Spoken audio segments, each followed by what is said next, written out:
warahmatullahi wabarakatuh. Alhamdulillahi hamdan katsiran tayyiban mubarakan fih kama yuhibbu rabbuna wa yarda wa asyhadu an la ilaha illallah wahdahu la syarikalah wa asyhadu anna Muhammadan abduhu wa rasuluhu la nabiyya wa la rasula ba'dah. Allahumma 'allimna ma yanfa'una wanfa'na bima 'allamtana wa zidna ilman ya rabbal alamin. Teman-teman sekalian yang dimuliakan oleh Allah Subhanahu wa taala, kaum muslimin sekalian yang berbahagia, saudara-saudariku yang beriman, ya semoga Allah senantiasa memberikan taufiknya kepada kita semua. Alhamdulillah masih diberi kesempatan oleh Allah untuk bersua lagi, untuk berjumpa lagi dalam kajian online, kajian pekanan di Instagram dan Facebook Kampus Jalanan. Di hari Senin kita masih bersama kitab As-Safaru Adabun wa Ahkam, adab-adab dan hukum-hukum fikih terkait dengan safar, yang ditulis oleh beliau Syekh Muhammad bin Shalih Al-Munajjid hafizahullah taala. Di pertemuan yang lalu, yang terakhir, ya, kita sudah mulai membahas atau membacakan tema-tema atau permasalahan-permasalahan fikih yang didapati ketika safar. Ya, terakhir kemarin yang kita bahas adalah yaksurul musafir as-shalah wa lam yajid masyaqqatan, yaitu seorang yang musafir tetap boleh baginya tetap mendapatkan rukhsah untuk mengqashar salat, untuk menjamak salat, untuk tidak puasa, ya, karena safarnya. Illah hukumnya atau sebab di mana hukum itu berada adalah karena safar itu sendiri, ya, karena safar itu sendiri, bukan dikaitkan kepada masyaqqah, yaitu bukan dikaitkan kepada masyaqqah atau kesulitan, kesukaran ketika safar, ya. Jadi maknanya selagi dia musafir maka dia boleh mengambil rukhsah, maka tidak diperhatikan apakah safarnya itu nyaman atau tidak nyaman, ya. Misalnya orang safar dari Jogja ke Jakarta dengan jet pribadinya, misalnya dengan jet pribadinya yang sangat nyaman, ya, VVIP misalnya, ruangannya luas, semuanya ada, bukan berarti kemudian dia nggak boleh kemudian mengqashar sholat. Itu kan dia safarnya nyaman. Nah, Jogja Jakarta paling cuma setengah jam atau kurang dari itu, atau mungkin lebih dari itu sedikit, dan dia nyaman, nggak capek. Berarti dia nggak boleh dong mengambil rukhsah? Jawabannya adalah boleh, ya. Jawabannya adalah boleh, karena illah atau sebab di mana hukum mengambil rukhsah safar itu ada karena safar itu sendiri, bukan karena adanya masyaqqah yang dihadapi, ya. Dan disebutkan dalam dalil-dalil dari Quran maupun hadis, ya, disebutkan di situ bahwa safar disebutkan mutlak begitu saja, ya. Nabi mengatakan sholatus safar rak'atan, salatnya orang yang melakukan safar atau salat ketika safar adalah 2 rakaat. Ya. Nabi mengatakan safar dengan mutlak, tidak ada pengikat tertentu. Nabi tidak mengatakan salat ketika safar yang berat, ya, tidak mengatakan gitu. Tidak juga mengatakan salat yang safarnya ringan, tidak juga gitu. Tapi safar disebutkan dalam bentuk mutlak. Ya.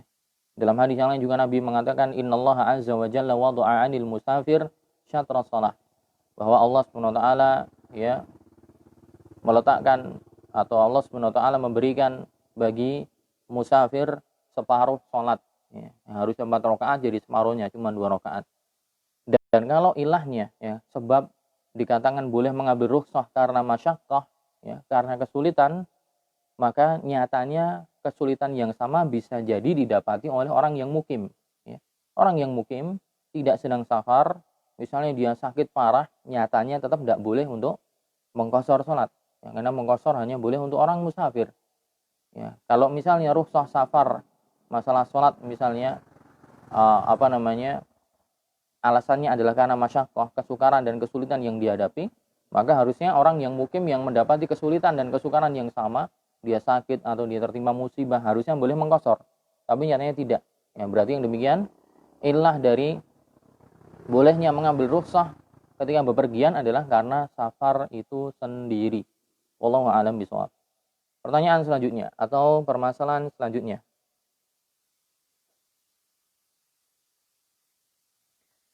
Al-qasru fil matar, yaitu mengqasar salat ketika sudah sampai bandara, ya. Mengqasar salat ketika sudah sampai bandara. Dan ini tidak hanya bandara ya, bisa juga di kereta, stasiun, atau di terminal, ya, bus. Jadi permasalahan seorang yang mengqasar salat ketika sudah sampai bandara, atau sampai stasiun, atau sampai terminal. Idza kana al-musafir fil matar falyaqsur. Jika seorang musafir sudah sampai bandara, apakah boleh dia mengqasar? Sampai terminal, apakah boleh dia mengqasar salatnya ketika sudah masuk waktu salat? Sudah masuk waktu salat dan dia sudah di stasiun, apakah dia boleh mengqasar salatnya? Maka jawabannya ada dua kemungkinan. Ya, jawabannya ada dua kemungkinan atau ada dua keadaan. Dilihat dulu, masing-masing keadaan berbeda. Keadaan pertama, orang yang sudah sampai ke stasiun, orang yang sudah sampai terminal, orang yang sudah sampai ke bandara, tapi dalam kondisi keadaan yang pertama. Contohnya misalnya, idza kana al-matar kharijal balad, yaksurul musafir as-shalah fihi idza kana al-hajzu muakkadan. Iya, jika misalnya bandara itu, stasiun itu, terminal itu sudah berada di luar tempat tinggal dari si musafir tadi, sudah berada di luar kampung dan desa orang tadi, dia sudah keluar dari kampungnya, keluar dari desanya, ya. Dan pesanan tiket sudah jelas gamblang, alias bisa dikatakan 90% dia akan berangkat. Karena sudah pasti dia punya tiket dengan pesawat, tiket kereta, tiket bus, udah jelas dapat dan udah ada di tangan. Jika pesanannya sudah benar-benar dipastikan, ya, maka boleh bagi dia untuk mengqasarnya karena safarnya sudah pasti. Nah, namun jika ternyata idza kana al-hajzu intizaran fala yaksur. Adapun jika dia memang sudah sampai terminal, dia memang sudah sampai stasiun, dia memang sudah sampai bandara, tapi keberadaan tiket masih dipertanyakan, ya. Kemungkinan dia safar itu masih dipertanyakan. Karena misalnya dia mau pergi dari Jogja misalnya ke Purworejo misalnya, atau ke Kutoarjo.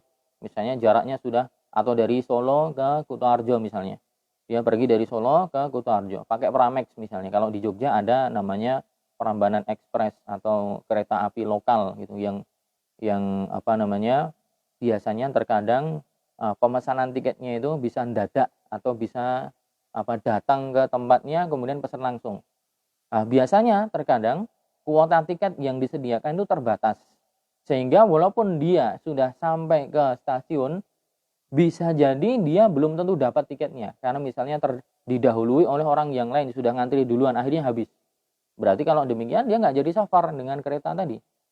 Nah, kalau modelnya safarnya demikian, ketika dia pergi ke terminal, stasiun, dan yang semisalnya, atau dia pergi ke terminal, dia mau safar dari Jogja ke Bandung misalnya, dan pemesanan tiket busnya tadi, ya, dimungkinkan bisa langsung ke terminal. Ternyata setelah sampai terminal, ternyata tiketnya belum tentu dapat, bisa enggak. Nah, kalau masih meragukan demikian, maka dia tidak boleh mengqasar salat. Li'annahu lam yajzim bis safar, karena sejatinya dia belum menjazmkan atau bertekad kuat atau kemungkinan besar akan safar. Ada kemungkinan dia tidak safar. Hal ini dianalogikan atau dikiaskan dengan permasalahan yang disebutkan oleh Al-Imam Nawawi. Al-Imam Nawawi rahimahullah taala dalam kitab Al-Majmu' juga disebutkan, dalam kitab yang lain Al-Mudawwanah disebutkan bahwa anna man kharaja min baladin wa aqama fi mawdi'in bi niyatin intizari rufqatihi ala annahu idza kharaju sara ma'ahum wa illa raja'a annahu la yajuzu lahul qasar. Al-Imam Nawawi pernah menyebutkan ada satu permasalahan, misalnya ada orang keluar dari kampungnya, keluar dari tempat dia tinggal, dia punya niat safar. Tapi safarnya dia itu berkaitan dengan keberadaan rombongan atau tidak. Ya. Jadi misalnya di sini, misalnya di tempat kita di Kueni misalnya, zaman dulu misalnya, dia keluar dari Kueni, dia nunggu di perempatan Dongkelan. Dan dia, kalau nanti ada truk dari Dongkelan lewat mau ke Purworejo, dia ikut. Kalau tidak ada, ya berarti nggak jadi. Nah, sama seperti zaman dulu gitu. Orang ini keluar dari kampungnya, dia berniat misalnya mau pergi ke Syam, mau pergi ke Yaman. Dia nunggu di satu tempat di situ. entah nunggunya sampai sehari 2 hari, dia nunggu kafilah datang. Jika ada kafilah dari tempat lain datang lewat situ dan arahnya mau ke Yaman misalnya, arahnya mau ke Syam, baru dia berangkat. Tapi kalau tidak ada, ya udah balik lagi jadinya. Ya. Jadi masih meragukan keberadaan transportasinya, atau transportasinya ada, tapi masih meragukan apakah dia bisa berangkat atau tidak. Karena syarat dari naik alat transportasi tadi adalah harus menggunakan tiket misalnya, kalau di era kita. Ya, dia pergi ke stasiun, belum tentu dapat tiket. Nah, beda kalau sudah dari awal di rumah udah pesan online, dapat tiketnya, maka boleh ketika dia sudah sampai di stasiun, di terminal, di bandara, dia sudah bawa tiket, berarti kemungkinan besar ya dia akan berangkat karena sudah ada schedule-nya. Nah, maka yang demikian boleh bagi dia untuk mengqashar sholatnya, menjamak sholatnya, atau kalau dia puasa, boleh dia membatalkan puasanya ketika sudah sampai terminal, stasiun yang sudah keluar dari kampung tempat dia tinggal. Nah, ini jika sudah jelas dia dapat tiketnya. Tapi jika dia belum jelas mendapatkan tiket atau tidak, maka dia tidak boleh mengqashar. Karena dia masih taruddud, ya, masih meragukan apakah akan jadi safarnya atau tidak. Ini kondisi pertama, jika mahal itu mendapatkan tiketnya meragukan. Dan bandaranya atau stasiunnya atau terminalnya sudah di luar kampungnya. Jika sudah di luar kampungnya, dia sudah punya tiket jelas, boleh dia mengqashar. Tapi kalau dia belum punya tiket yang jelas, ya, maka dia nggak boleh mengqashar. Yang kedua adalah ketika bandaranya atau stasiunnya atau terminalnya adalah di kampungnya dia sendiri, di tempat tinggal dia sendiri. Amma idza kana al-mataru dakhil al-balad fala yaqsur as-shalah fihi. Sawa'un kana al-hajz intidaran aw muakkadan li'annahu lam yufariq al-bunyan. Nah, kalau yang pertama tadi, masalah pertama tadi, dia sudah di bandara, dia sudah di terminal, dia sudah di stasiun, dan stasiun, terminal, bandara itu sudah di luar kampungnya, jauh, dia sudah keluar dari tempat tinggalnya. Nah, ketika dia sudah keluar, dilihat dulu, apakah dia sudah punya tiket jelas atau belum. Kalau sudah punya tiket, boleh mengqashar. Kalau belum, masih ragu-ragu, tidak boleh. Nah, permasalahan yang kedua, jika bandaranya, kampungnya, terminalnya adalah di kampung dia sendiri, di tempat tinggal dia sendiri. Ya, misalnya orang Giwangan mau pergi dengan bus dan stasiunnya di Giwangan juga. Nah, walaupun dia sudah punya tiket jelas, terpesan nanti akan berangkat bus ba'da asar jam sekian. Yang demikian tidak boleh bagi dia untuk mengqashar. Ya, tidak boleh bagi dia untuk mengqashar. Kenapa? Karena hakikatnya dia masih di tempat tinggalnya sendiri, yang belum keluar dari kampungnya.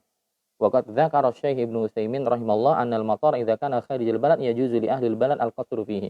Jadi disebutkan oleh juga dijelaskan oleh Syekh Muhammad bin Shalih Al-Utsaimin seperti yang disebutkan dalam Fatwa Ibnu Utsaimin. Wallahu a'lam bishawab. Baik. Permasalahan selanjutnya al-qira'atu fi sholatis safar. Pembacaan ayat dalam salat ketika safar. Ya. At-takhfifu lil musafir bis shalah hal yashmalul qira'ah. Bentuk keringanan bagi orang yang musafir ketika safar, apakah juga mencakup bacaannya? Gitu. Apakah juga mencakup bacaannya? Jadi maksudnya sholatnya aja di korting gitu, 4 rakaat aja jadi 2 rakaat. Ya. Sholat yang harusnya di setiap waktu jadi boleh digabung, dijamak. Gitu. Sholatnya secara keseluruhan aja boleh digabung, juga boleh di korting gitu. Apakah juga bacaannya juga di korting juga, alias jangan baca yang panjang-panjang tapi bacanya yang pendek-pendek misalnya. Apakah demikian? Maka jawabannya adalah yustahabbu takhfiful qiraah. Iya, dianjurkan untuk memperingan, memperpendek ya bacaan salat ketika safar. Faqad kana ashabu Rasulullah SAW yaqra'una fi safari bisuwaril qisar. Disebutkan dalam hadis riwayat Ibnu Abi Syaibah bahwa dahulu sahabat-sahabat Nabi SAW ketika mereka safar, ya, mereka membacanya surat-surat yang pendek-pendek. Membaca surat-surat yang pendek-pendek. Disebutkan juga dalam hadis riwayat Imam Muslim dari Barra' bin Azib radhiyallahu anhu, dia mengatakan shallaitu ma'a Rasulillah SAW al-isya faqara'a bit-tini waz-zaitun. Al-Barra' bin Azib pernah safar bersama Nabi SAW dan dia menceritakan, saya pernah safar bersama Nabi dan Nabi membaca di surat Isya, beliau membaca At-tin wa zaitun, surat At-tin wa tini wa zaitun. Jadi mengambil bacaan-bacaan yang pendek-pendek, yang ringan-ringan agar tidak memberatkan gitu. Nah, terutama di sholat-sholat subuh misalnya. Sholat subuh itu sebenarnya anjurannya adalah membaca ayat-ayat atau surat-surat yang panjang. Ya. Sunnah Nabi SAW mencontohkan bahwa ketika subuh itu yang dianjurkan adalah baca surat-surat yang panjang. Surat Qaf, semisal seperti surat Qaf ke bawah yang panjang-panjang. Makanya kadang sebagian imam itu malah bacanya pendek-pendek, itu boleh saja sah sholatnya, cuman menyelisihi kurang afdol ya, menyelisihi apa yang dicontohkan oleh Nabi Shallallahu Alaihi Wasallam. Jadi bacanya yang panjang-panjang, yang mutawalat ya, yang surat-surat yang panjang, bukan surat yang pendek-pendek. Maka kurang kurang afdol jika surat subuh kok bacanya Al-Kafirun misalnya, sholat subuh kok bacanya Qulhu, apalagi An-Nas ya, Watini wa Zaitun, tuh yang qisarus suwar ya, surat-surat yang pendek. Harusnya yang baca yang panjang-panjang, Al-Mursalat, Al-Insan, Al-Jumu'ah, paling tidak satu rakaatnya demikian. Wallahu a'lam bishawab. Nah, namun dalam kondisi safar boleh diperingan ya, karena safar ada berat ya, dia meninggalkan keluarga, dia capek di perjalanan, maka mendapatkan rukhsah. Sebagaimana sholatnya jadi korting, maka bacaannya juga diperingan. Baik. Nah, ini berkaitan dengan sholat ya. Tadi adalah rukhsah-rukhsah yang dibahas berkaitan dengan sholat. Nah, sekarang berkaitan dengan puasa ya, berkaitan dengan puasa. Ya, ke orang safar dan hukum-hukum fikih terkait ya puasa ketika safar. Nah, ini berkenaan dengan ru'yah, ya, ru'yah atau melihat hilal. Ru'yah atau melihat hilal. Karena mayoritas ulama ya, jumhurul ulama menetapkan keluar masuknya bulan Qamariyah ya, keluar masuknya bulan Ramadan, Syawal dan yang lainnya bulan-bulan Hijriyah, bulan-bulan Qamariyah adalah dengan ru'yatul hilal, adalah dengan melihat hilal. Nah, ada beberapa permasalahan yang dibahas oleh para ulama berkaitan dengan orang yang safar, musafir ya, orang yang musafir dan nanti akan bertemu dengan masalah perbedaan pandangan hilal. Ya. Apa saja masalahnya kita akan baca. Ma ahwalu ikhtilafir ru'yah ibtidaan wa intihaan. Keadaan apa saja ya tentang perbedaan ya ru'yah, yaitu pandangan untuk melihat hilal ya, baik di masa di permulaannya atau di akhirannya. Ya, karena melihat hilal kan di awalnya ketika mau masuk bulan, juga di akhirnya ketika mau keluar bulan. Seperti mau masuk bulan Ramadan, ru'yatul hilal dulu. Mau keluar bulan Ramadan, ru'yah dulu. Sudah masuk Syawal atau belum? Nah, ini nanti akan ada masalah-masalah yang berkaitan dengan hal ini. Ada 3 keadaan. Keadaan pertama, safara min baladihi fi akhir Sya'ban wan nasu muftirun. Wa ja'a ila baladin akhar wa hum ra'aul hilal yasumuna fayalzamuhu siyamu ma'ahum.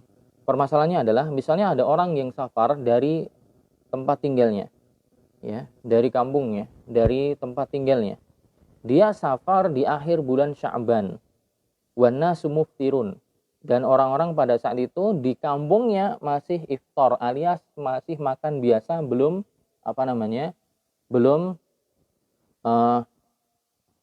belum masuk puasa.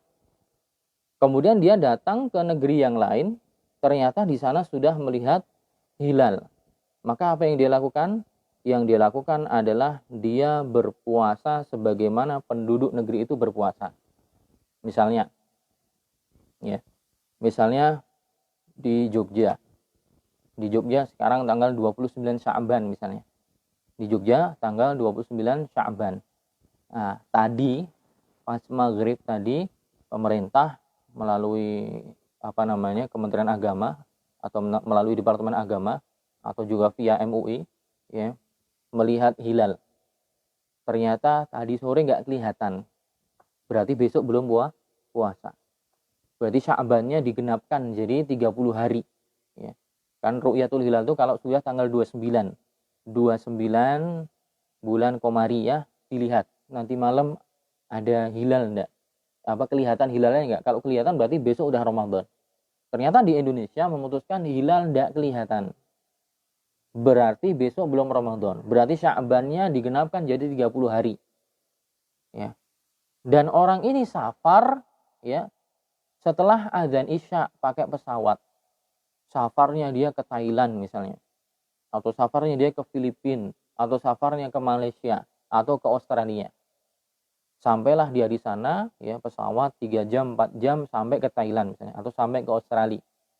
Ternyata keputusan negaranya di sana, MUI-nya Australia misalnya, atau MUI-nya Malaysia, atau MUI-nya Brunei Darussalam misalnya, mengatakan di sana hilal kelihatan.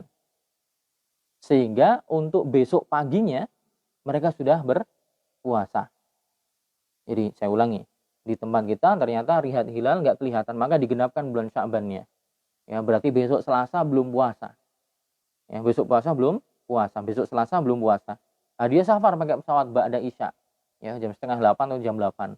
Menempuh perjalanan 3 jam, 4 jam sampai di Filipina misalnya ya jam 12 malam atau jam 1 malam. Dan dia cari kabar di situ bahwa MUI-nya Filipina mengatakan tadi hilal sudah kelihatan. Maka besok pagi dia wajib puasa, mengikuti ahlul balad, mengikuti keputusan kaum muslimin yang ada di tempat itu. Walaupun di Indonesia belum puasa. Semoga bisa dipahami. Ya. Keadaan yang kedua. Safara min baladin ra'au fihi hilal Syawal. Wa qadima ala baladin lam yarau fihi hilal. Fayalzamuhu siyam ma'ahum. Wa in zada yawman fa asbaha sa'iman wahidan wa 30 yawman fala yu'athir. Ada orang yang safar dari satu negara, dari satu tempat, di mana di situ sudah terlihat hilal Syawal. Ya.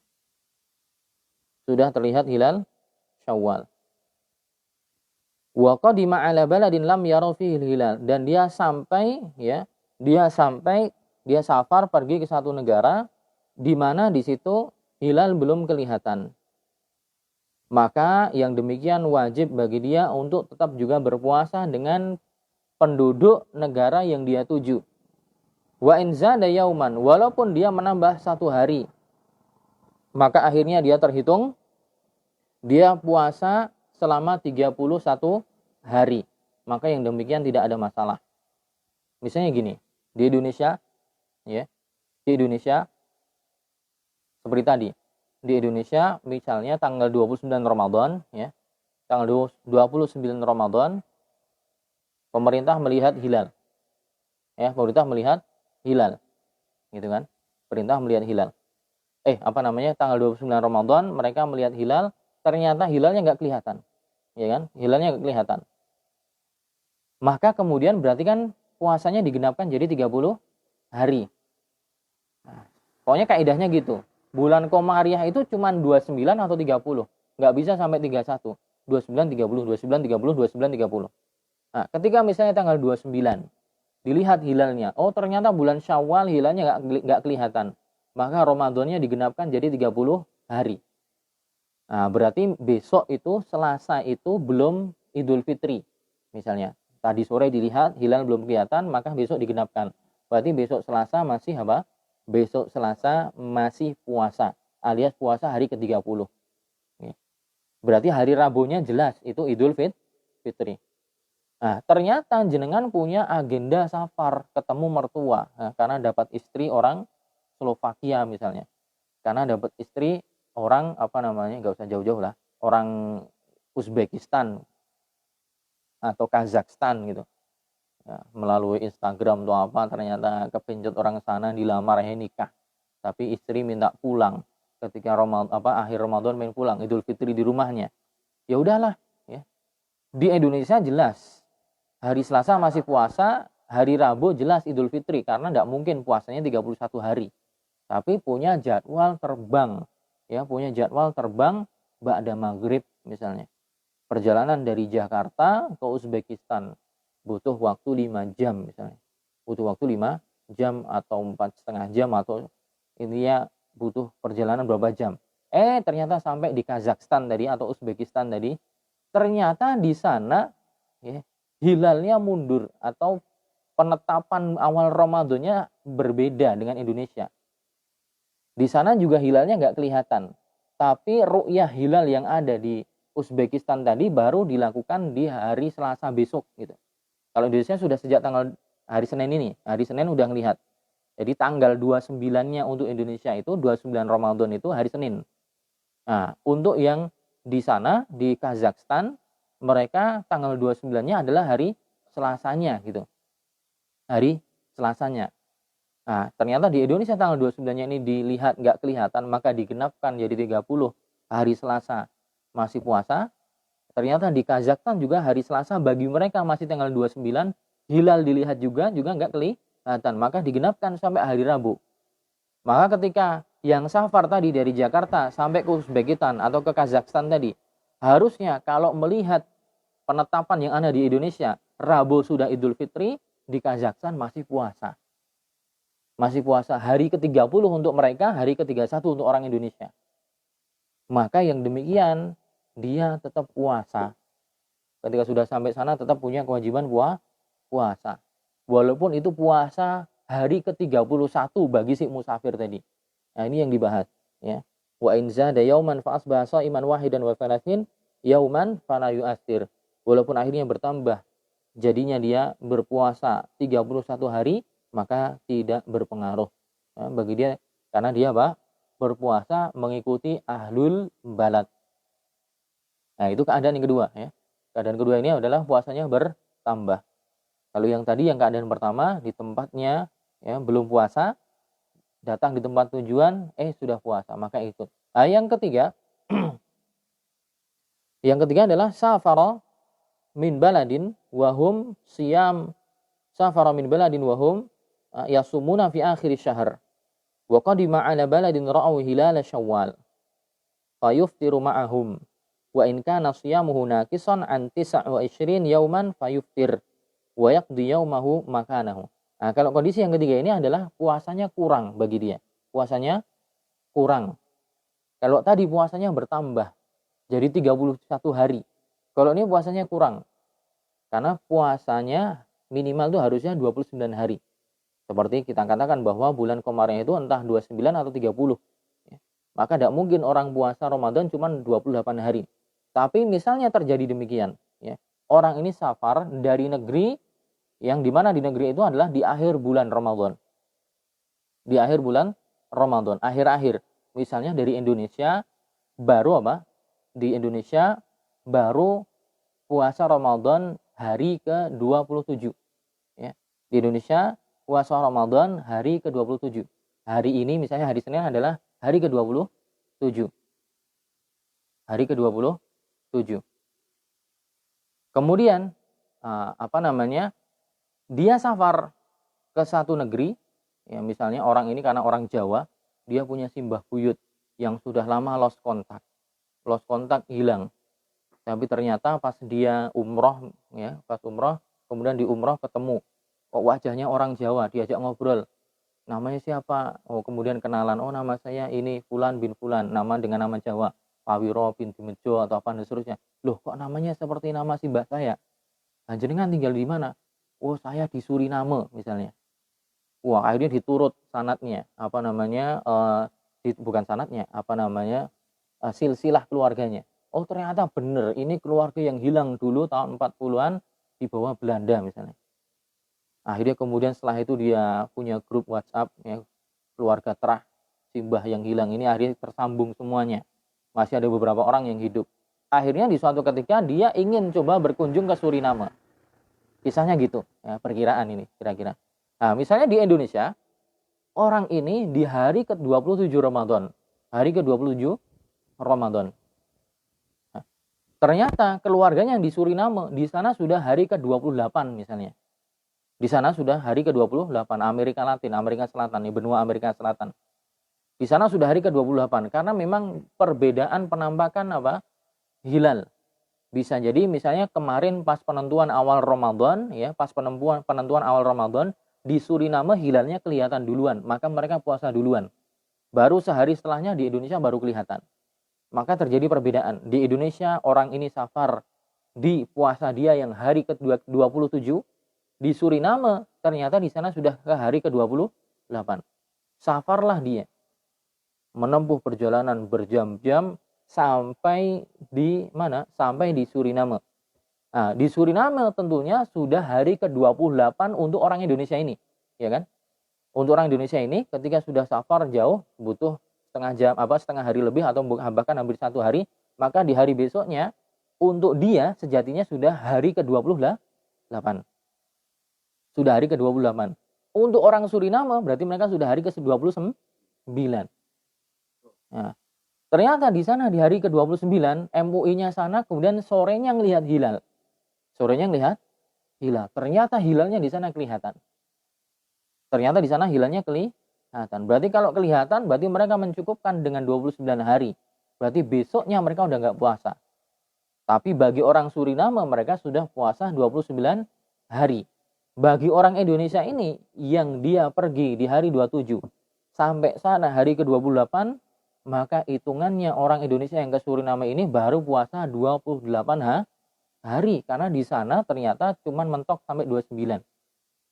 Nah, yang demikian gimana? Nah, yang demikian orang Indonesia yang safar ke Suriname ini juga sama, ikut dengan perayaan di sana. Ya, tetap dia ikut bodo, ikut lebaran dengan orang Suriname. Tapi karena puasa itu tidak boleh kurang dari 29 hari, terus sisanya sehari gimana? Sisanya dia mengkodok. Dia wajib nanti mengkodok, bayar utang 1 hari. Bayar utang 1 hari kekurangannya. Oke, semoga bisa dipahami. Kaidahnya apa? Para ulama menyebutkannya dalam fatwa Lajnah Daimah. Kaidahnya adalah al-ibrah bil baladil ladzi huwa fi. Ya, timbangannya, ukurannya ya, yang menjadi patokan adalah negeri tempat dia tinggal sekarang. Jadi negeri tempat dia tinggal sekarang itu bagaimana menentukannya? Apakah di situ puasa? Apa di situ sudah Idul Fitri? Maka ngikut dengan negeri tempat dia tinggal. Itu patokannya, ukurannya. Fa in kana ahluhu siyaman shoma. Kalau penduduk yang menjadi tujuan dia safar di sana mereka berpuasa, kita ikut berpuasa. Wa in kanu muftirin aftar. Jika mereka sudah iftar alias tidak puasa lagi, maka kita juga tidak berpuasa. Wa yaqdin naqis. Adapun yang tadi kemudian puasanya terhitung kurang seperti orang yang safar tadi, akhirnya puasanya cuma 28 hari, maka dia nanti mengqadha wala yu'athiru zaid. Namun yang tadi puasanya malah jadi berlebihan, jadi 31 hari, itu tidak ada masalah. Dalilnya apa? Dalilnya hadis riwayat Tirmidzi, as-shaumu yauma tasumun wal fitru yauma tuftirun wal adha yauma tudahhun. Puasa itu adalah hari di mana mayoritas manusia berpuasa, atau tempat tinggal mereka mayoritasnya berpuasa, yaitu penguasanya, rakyatnya berpuasa. Wal fitru ya, dan fitr alias berbuka alias tidak berpuasa adalah ketika masyarakat dan penguasanya juga tidak berpuasa. Jadi manut dengan tempat tinggalnya, puasa ikut puasa, berfitr berbuka ikut berbuka. Wal adha juga Idul Adha adalah hari di mana juga mereka beridul adha. Dan ini adalah fatwa ya yang disebutkan oleh Syekh bin Baz, Ibnu Utsaimin, dan juga yang dikeluarkan oleh lembaga fatwa Saudi Arabia Al-Lajnah Ad-Daimah.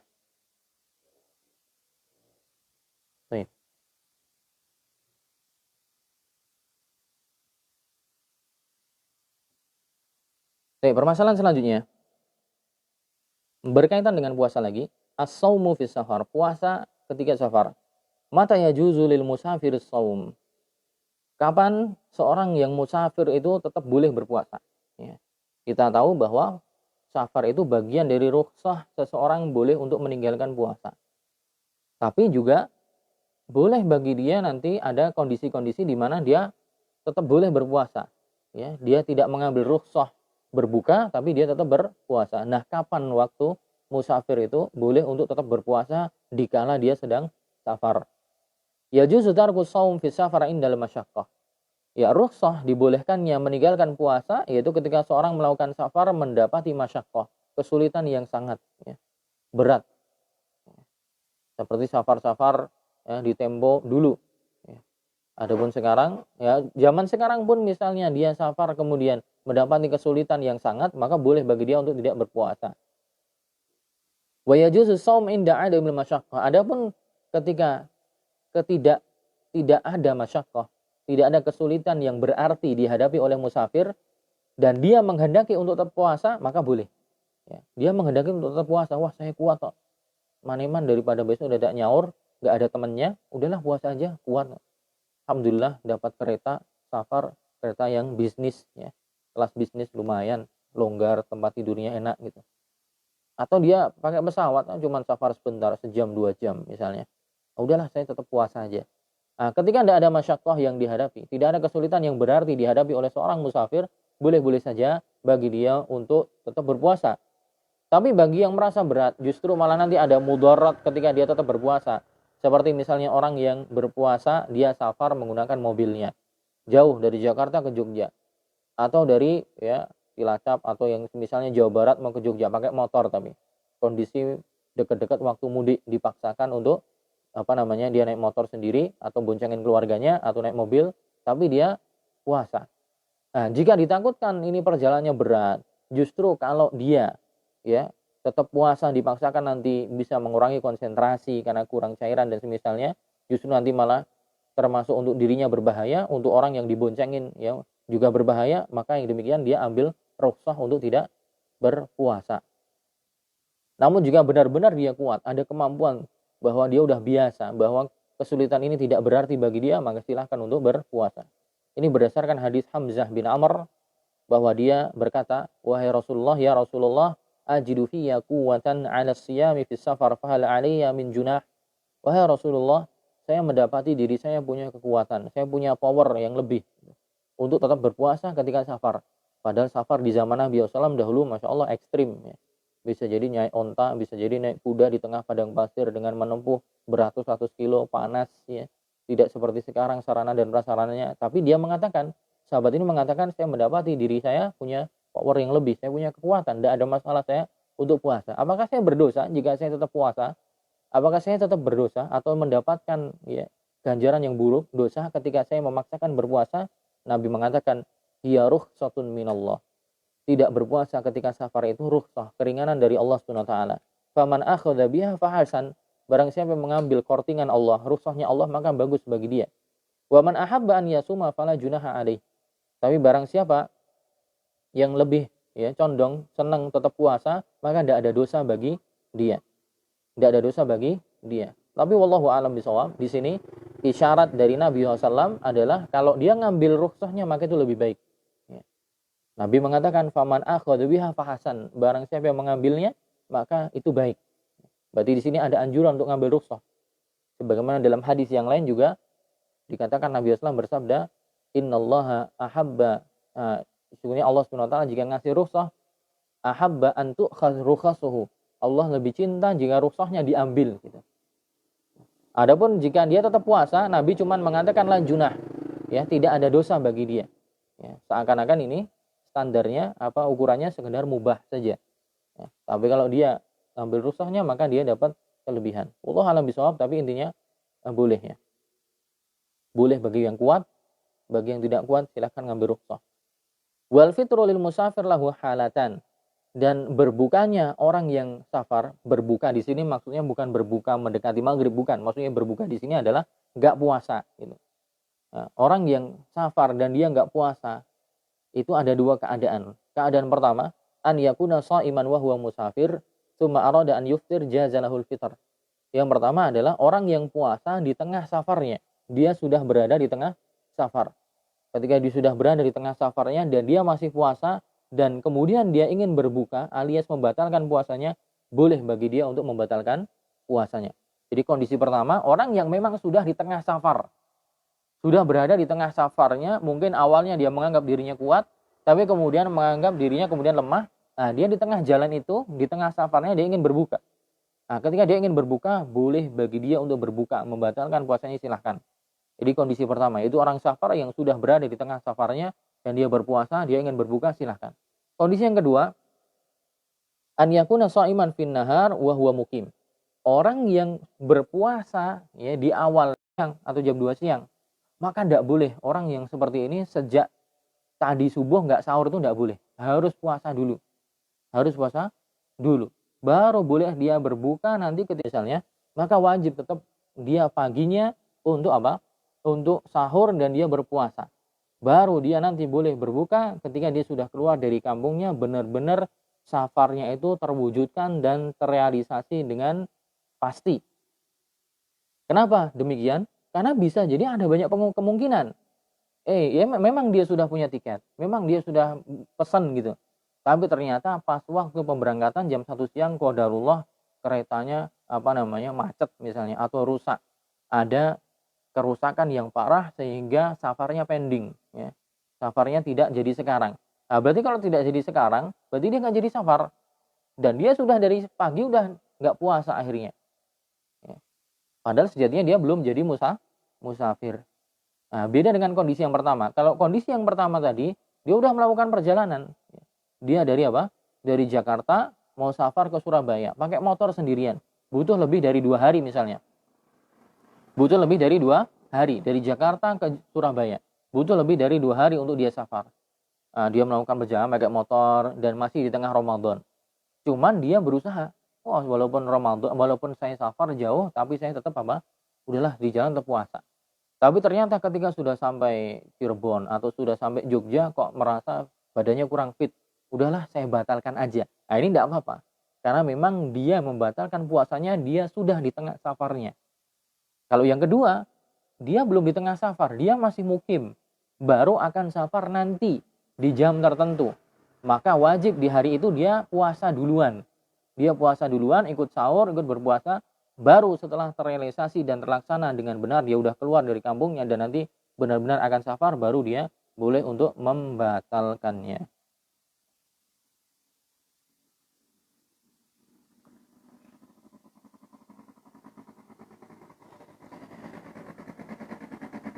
Baik, 2 permasalahan lagi. Qadima li baladihi muftiran. Itu masalah jika orang yang safar dan di tengah safarnya dia nggak puasa. Di tengah safarnya dia nggak puasa. Tapi sudah sampai tempat tujuan. Sudah sampai tempat tujuan dalam kondisi dia tidak berpuasa. Apa yang wajib untuk dia lakukan? Jadi misalnya gini tadi. Dia safar dari Jogja akan ke Bandung gitu. Safar dari Jogja akan ke Bandung. Ya, dia udah puasa duluan gitu kan. Sudah puasa duluan. Ya. Tapi nanti akan safar ketika jam 9 pagi misalnya. Jam 9 pagi dia safar dari stasiun, ya, naik kereta. Sebelumnya pagi, sebelum subuh dia udah sahur, dia puasa jam 7, jam 8, jam 9, ya, puasa. Tapi setelah benar-benar pasti berangkat, maka kemudian dia berbuka. Ketika di kereta dia makan gitu. Akhirnya sampai di Bandung jam 3 sore. Sampai di Bandung jam 3 sore. Nah, ketika dia sudah sampai Bandung di sana, sudah sampai tempat tujuan, apa hukumnya dia? Apakah dia wajib untuk menahan diri juga dari makan dan minum sebagaimana orang lain juga berpuasa? Walaupun hari itu memang tidak terhitung dia berpuasa karena memang sudah membatalkannya. Tapi ketika sudah sampai tempat tujuan, ya, apakah dia wajib juga menahan diri untuk makan dan minum agar tidak mengganggu orang lain? Apakah demikian atau bagaimana? Apakah boleh makan dan minum atau bagaimana? Nah, jawabannya adalah ya la yalzamuhul imsak wa rajjahahu Ibnu Utsaimin. Ini memang perkara khilaf ya, di kalangan para ulama. Ada yang mengatakan walaupun orang ini sudah terlanjur gak puasa, ketika sudah sampai tempat tujuan, ada yang mengatakan wajib bagi dia menahan diri dari makan dan minum. Walaupun statusnya dia sudah bukan dikatakan orang berpuasa. Tapi dia tetap menahan diri dari makan dan minum ya, sebagai penghormatan untuk orang-orang yang lain yang berpuasa. Jangan sampai menampakkan dia makan dan minum gitu. Sebagian ulama bilang gitu. Tapi di sini pendapat yang dirojihkan atau yang dikuatkan oleh Syekh Utsaimin, beliau mengatakan tidak ada kewajiban. Tidak ada kewajiban, dia juga harus menahan diri dari makan dan minum sebagaimana orang lain. Walakin la yujahir bi fitrihi hatta la yusa'u bihi dzan wa alaihi al-qada. Tapi bukan berarti tidak ada kewajiban bagi dia menahan diri dari makan dan minum, kemudian terang-terangan dia makan seenaknya. Boleh silahkan ketika sudah sampai Bandung asar, boleh silahkan makan, boleh silahkan minum, tapi dipet-dipet sembunyi-sembunyi. Jangan sampai orang lain melihatnya. Karena sejatinya secara hukum dia memang nggak puasa gitu. Kalau dia nggak puasa ya boleh dia makan dan minum. Cuman silahkan makan dan minum, perhatikan adabnya, jangan ditampakkan kepada anggota keluarga yang lain atau orang-orang yang lain yang mereka sedang berpuasa. Agar apa? Hatta la yusa'u bihi dzan, agar orang-orang tidak berprasangka buruk, ya. Kan ditakutkan kalau dia makan terang-terangan nanti orang-orang akan berpikiran negatif. Ini gimana sih orang nggak jelas kondisi puasa kok dia malah makan. Tapi wajib bagi dia tetap untuk mengqadha'nya. Jadi masalahnya adalah dia tetap boleh makan dan minum, tapi cari tempat yang tersembunyi yang tidak dilihat orang. Nah, itu yang dikuatkan oleh Syekh Al-Utsaimin rahimahullah. Satu pembahasan lagi. Tatabbu'us shiyam.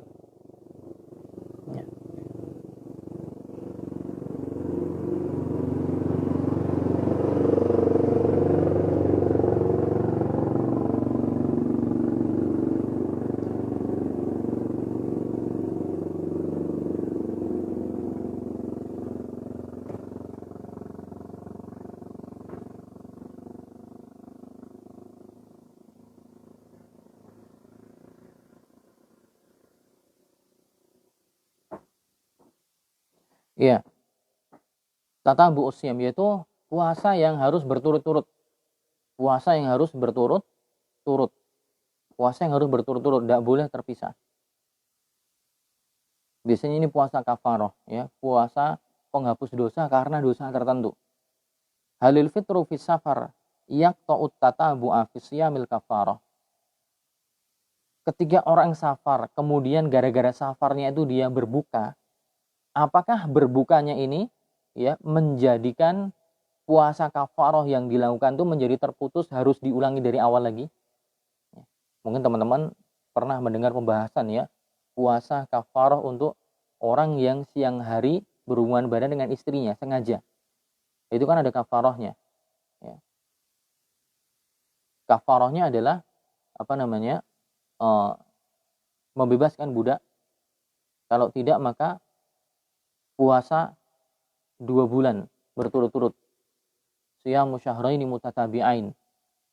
Kalau tidak maka ya memberikan makan 60 orang miskin. Nah, para ulama mengatakan puasa 2 bulan berturut-turut itu ya nggak boleh putus. Lanjut terus. Hari ini puasa, besok harus lagi, besok harus lagi, besok harus lagi, besok harus lagi. Kalau sampai terputus di tengah jalan, maka dihitung dari 0, dari 1 lagi. Udah dapat 10 misalnya, kemudian dia membatalkannya. Maka tidak bisa dihitung lanjut, oh besok yang ke-11 enggak, tapi diulangi dari 1 lagi. Diulangi dari angka yang pertama. Nah, ketika misalnya orang kena kafarah tadi misalnya, dia di siang hari pas bulan Ramadan, misalnya sengaja dia berhubungan biologis dengan istrinya. Ya. Membebaskan budak dia tidak ada, karena sekarang tidak ada budak, dia tidak mampu. Maka dia menempuh yang berpuasa 2 bulan berturut-turut. Ya, berpuasa 2 bulan berturut-turut. Dia dapat hari ke-15 misalnya. Hari ke-15 dia berpuasa. Tapi kemudian safar. Kemudian tengah safar itu apa? Dia kemudian berbuka. Apakah kemudian safarnya ini ketika dia berbuka memutus hitungan yang sebelumnya sehingga dia besok diulangi dari 1 lagi? Ataukah misalnya dia safarnya 3 hari nggak puasa, kemudian besok dilanjut lagi hari ke-16 ketika sudah sampai rumah? Nah, ini yang dipermasalahkan. Apakah berbuka ketika safar itu memutus tatabu dalam puasa kafarah? Maka jawabannya ya, al-fitru fi safar la yaqta'u tatabu fi siyam kama fi kafarati al-qatlil khata' wa ghairihi.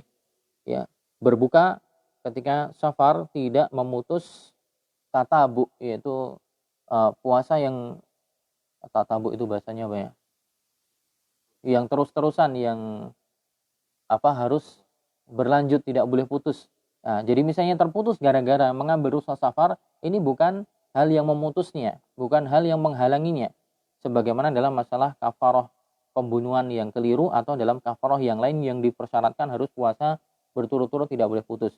Wa yubna ala ma madha, tetap dihitung angkanya dengan angka yang sudah dilakukan sebelumnya. Jadi dia tadi misalnya sudah puasa 15 hari, kemudian dia safar.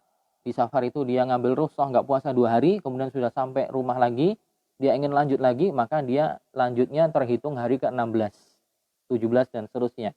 Jadi tidak dihitung dari awal lagi. Li'annahu uzrun yubihul fitr fi Ramadan. Karena ya berbuka puasa ketika safar ini sesuatu yang jadi uzur yang membolehkan orang untuk tidak berpuasa ketika bulan Ramadan. Dan puasa Ramadan itu wajib, sebagaimana kafarah itu wajib. Ketika dia sama-sama wajib dan itu ada uzur, maka ini uzur yang diterima. Ini disebutkan oleh Ibnu Qudamah dalam kitab Al-Mughni. Wallahu a'lam bishawab. Itu yang bisa kita sampaikan pada kesempatan malam hari ini. Barakallahu fikum jami'an. Assalamualaikum warahmatullahi wabarakatuh.